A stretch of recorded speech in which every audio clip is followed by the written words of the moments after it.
Oi, hoje estamos aqui na Praça Menino João Hélio para gravar o capítulo 19 do livro de Joyce Meyer, Campo de Batalha da Mente. E se você ainda não curtiu, não compartilhou e não se inscreveu, vai lá, curta, compartilhe e se inscreva no nosso canal. E veja e ouça as nossas leituras, que eu sei que irão edificar a sua vida e dos seus amigos e todos aqueles que você conhece, tá bom? Vai lá, curta, compartilhe e se inscreva. Hoje estamos no capítulo 19, mas no capítulo 18, na leitura anterior, nós falamos de pessoas que falam assim, mas Senhor, por que para mim é tão difícil? Por que é tão difícil para mim? Não é dessa forma. Você tem que passar a ver as coisas de outra forma e entender que o Senhor, Ele está com você, tanto nos momentos fáceis como nos momentos difíceis. O Senhor, Ele não te abandona, Ele não te deixa, Ele não está com você só quando está tudo fácil, quando está tudo tranquilo, quando tem saúde. Não, Ele está com você na tristeza, na saúde, na doença, em todos os aspectos. O Senhor, Ele não te abandona. Vamos à leitura de hoje, capítulo 19, com o tema Não posso evitar, simplesmente sou viciado em resmungar, censurar e me queixar. Mentalidade de deserto número 4. Por isto é grato e aprovado, aceitável, que alguém suporte tristezas, sofrendo injustamente por motivo de sua consciência para com Deus. Pois, afinal, que glória há se pecando e sendo esbofeteados, por isso o suportais com paciência. Se, entretanto, quando praticais o bem, sois igualmente afligidos, sem o merecer, e o suportais com paciência, isto é, aceitável e grato a Deus. 1 Pedro 2, 19 e 20. Até que aprendamos a glorificar a Deus com nossas atitudes durante tempos difíceis, não seremos libertos. Não é o sofrimento que glorifica a Deus, mas uma atitude santa diante do sofrer que agrada ao Senhor e lhe traz glória. Se vamos obter desses versículos o que Deus quer que tenhamos, teremos de lê-los vagarosamente e digerir cada frase e cada sentença completamente. Admito que os estudei por anos tentando entender por que agrada tanto a Deus ver-me sofrer quando a Bíblia declara claramente que Jesus levou meus sofrimentos e dores da punição. Isaías 53, do 3 ao 6. Passaram-se muitos anos antes que eu percebesse que o foco desses versículos em 1 Pedro não é o sofrimento, mas a atitude que alguém deveria ter no sofrimento. Observe a palavra pacientemente usada nessa passagem, que diz que se alguém nos tratar mal e nos suportarmos pacientemente, isso é agradável a Deus. O que o agrada é nossa atitude paciente, não o sofrimento. Para nos encorajar em nosso sofrimento, somos exortados a ver como Jesus lidou com os ataques injustos endereçados a Ele. Jesus como nosso exemplo. Porquanto para isto mesmo fostes chamados, e inseparável da nossa vocação, pois que também Cristo sofreu em vosso lugar, deixando-vos exemplo pessoal, para seguirdes os seus passos, o qual não cometeu pecado nem dolo algum, ou culpa alguma se achou em sua boca, pois ele, quando ultrajado e insultado, não revidava com ultraje, quando maltratado e injuriado, não fazia ameaças de vingança, mas entregava-se àquele que julga retamente. 1 Pedro 2, 21 ao 23. Jesus sofreu gloriosamente, silenciosamente, sem queixa, confiando em Deus, independentemente de como estavam as coisas. Ele permaneceu o mesmo em toda situação. Ele não respondeu pacientemente quando as coisas eram fáceis e impacientemente quando eram difíceis ou injustas. A passagem acima nos permite saber que Jesus é nosso exemplo e que ele veio para nos mostrar como viver, como nos comportarmos diante de outras pessoas, mostrar-lhe como elas deveriam viver. Ensinamos nossos filhos mais pelo exemplo do que pelas palavras. Devemos ser cartas vivas, lidas por todos os homens. 2 Coríntios 3, do 2 ao 3. Luzes iluminando brilhantemente em um mundo escuro. Filipenses 2, 15. Chamados à humildade, à submissão e à paciência. Rogo-vos, imploro-vos, pois eu, o prisioneiro no Senhor, que andeis, conduzais vossa vida de modo digno da vocação divina a que fostes chamados, com o comportamento que é um crédito à vocação, ao serviço de Deus, vivendo com toda a humildade de mente e mansidão, altruísmo, bondade e brandura, com longanimidade, suportando-vos uns aos outros e fazendo confissões em amor. Efésios 4, 1 e 2. Algum tempo atrás, em nossa vida familiar, havia uma situação que serve como um excelente exemplo da minha visão sobre sofrer humilde, submissa e pacientemente. Nosso filho Daniel tinha acabado de retornar de uma viagem missionária à República Dominicana. Ele voltou com uma séria erupção nos braços e várias feridas abertas. Tinham-lhe dito que era uma versão dominicana de urticária. Parecia tão mal que sentimos que precisávamos confirmar o que era. Nosso médico da família estava fora aquele dia. Então, marcamos uma consulta com o médico que o estava substituindo. Nossa filha Sandra telefonou e marcou uma consulta e disse-lhe como Daniel estava, que ela era sua irmã e o levaria ao consultório. Nós todos estávamos muito ocupados naquele dia, inclusive Sandra. Depois de dirigir 45 minutos, ela chegou ao consultório, onde lhe disseram: "Oh, desculpe-me, mas a nossa norma não atende menores desacompanhados de um dos pais."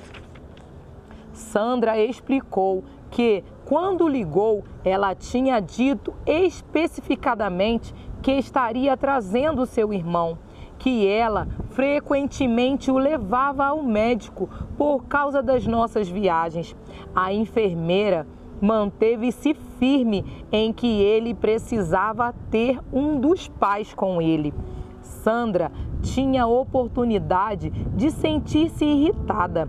Ela havia se esforçado para acrescentar essa incumbência ao seu já apertado esquema, apenas para descobrir que seus planejamentos e esforços foram todos em vão.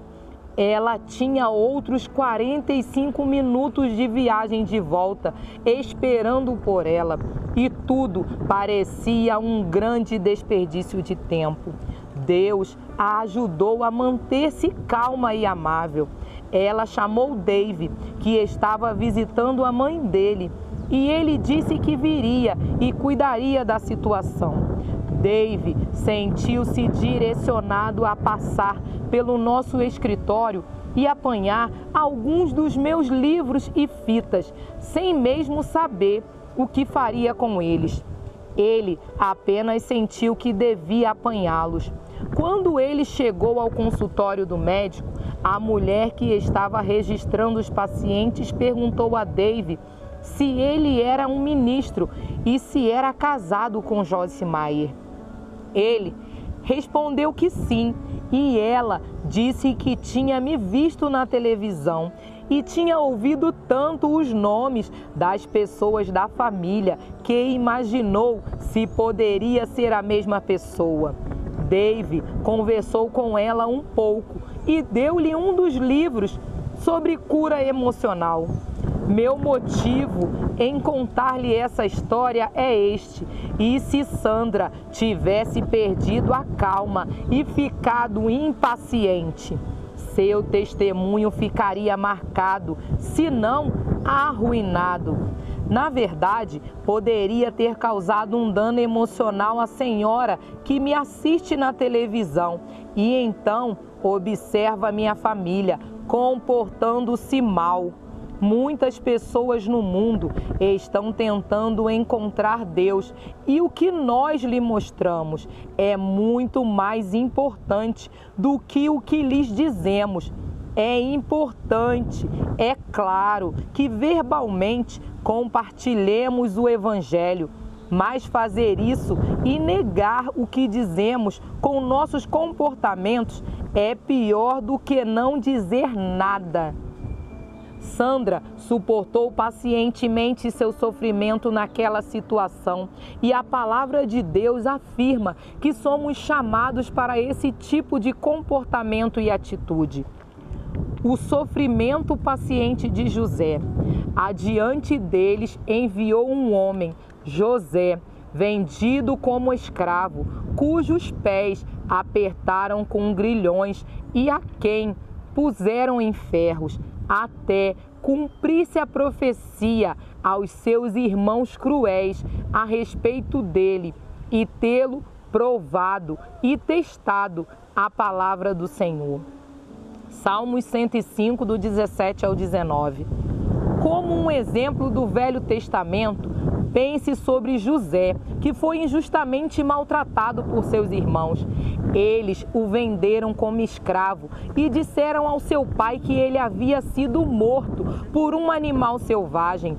Nesse meio tempo, ele foi comprado por um homem rico chamado Potifar, que o levou para sua casa como escravo. Deus concedeu graça a José, onde quer que fosse, e logo ele recebeu favor do seu senhor. José continuou sendo promovido, mas outra coisa injusta lhe aconteceu. A esposa de Potifar tentou induzi-lo a ter um caso com ela, mas, como era um homem íntegro, ele não quis nada com ela. Mentindo ao seu marido, ela disse que José a tinha atacado, o que o levou a ser preso por algo que não havia feito. José tentou ajudar os outros o tempo todo em que esteve na prisão. Ele nunca se queixou e, como tinha uma atitude correta ao sofrer, Deus finalmente o libertou e promoveu. No final, ele teve tanta autoridade no Egito que ninguém mais no país estava acima dele, exceto o próprio faraó. Deus também justificou José no que dizia respeito à situação com os seus irmãos. Eles tiveram de vir a José para comprar comida quando toda a terra estava em um período de fome. Mais uma vez, José demonstrou uma atitude piedosa, não maltratando seus irmãos, ainda que merecessem. Ele lhes disse que o que eles haviam feito de mal, Deus havia transformado em bem, que eles estavam nas mãos de Deus, não nas dele, e que ele não tinha o direito de fazer nada, exceto abençoá-los. Veja, Gênesis capítulo 39 ao 50. Os perigos da queixa. Não ponhamos o Senhor à prova, não tentemos sua paciência, nem o avaliemos criticamente, nem exploremos sua bondade, como alguns deles já fizeram e pereceram pelas mordeduras das serpentes.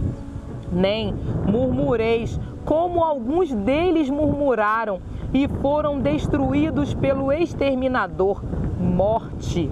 Estas coisas lhes sobrevieram como exemplo e aviso a nós, e foram escritas para a advertência nossa, para nos qualificar para a atitude correta pela boa instrução de nós outros, sob quem o fim dos séculos tem chegado, sua consumação e período conclusivo. 1 Coríntios 10, do 9 ao 11. Nessa passagem, podemos rapidamente ver a diferença entre José e os israelitas. Ele não se queixou de forma alguma e tudo o que eles fizeram foi lamentar-se sobre cada pequena coisa que não saía do jeito deles. A Bíblia é muito específica sobre o perigo de resmungar, censurar e queixar-se. A mensagem é bastante clara. A queixa dos israelitas abriu a porta para o inimigo, que veio e os destruiu. Eles deveriam ter apreciado a bondade de Deus, mas não o fizeram, e então eles pagaram o preço. O relato dos seus sofrimentos foi escrito para nos mostrar o que acontece se nos comportarmos da forma como eles o fizeram. Queixamo-nos com a boca, se antes não tivermos nos queixado em pensamentos. Queixar-se é definitivamente uma mentalidade de deserto que nos impedirá de atravessar para a terra prometida. Jesus é nosso exemplo e deveríamos fazer o que ele faz. Os israelitas queixaram-se e permaneceram no deserto. Jesus louvou e foi ressuscitado dos mortos. Nesse contraste, podemos ver o poder do louvor e ações de graças, e também o poder de queixar-se. Sim, queixar-se, resmungar, murmurar e censurar tem poder, mas é um poder negativo. Cada vez que entregamos nossa mente e nossos lábios a qualquer deles, estamos dando a Satanás um poder que Deus não o autorizou a ter.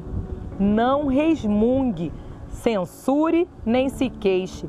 Fazei tudo sem murmuração, nem contendas, nem censuras contra Deus, sem questionamento nem dúvida entre vós, para que vos torneis irrepreensíveis e sinceros, inocentes e incontaminados, filhos de Deus, inculpáveis, sem defeito, incensuráveis, no meio de uma geração pervertida e corrupta, espiritualmente pervertida e perversa, na qual resplandeceis como luzeiros, estrelas ou faróis brilhando claramente no mundo escuro.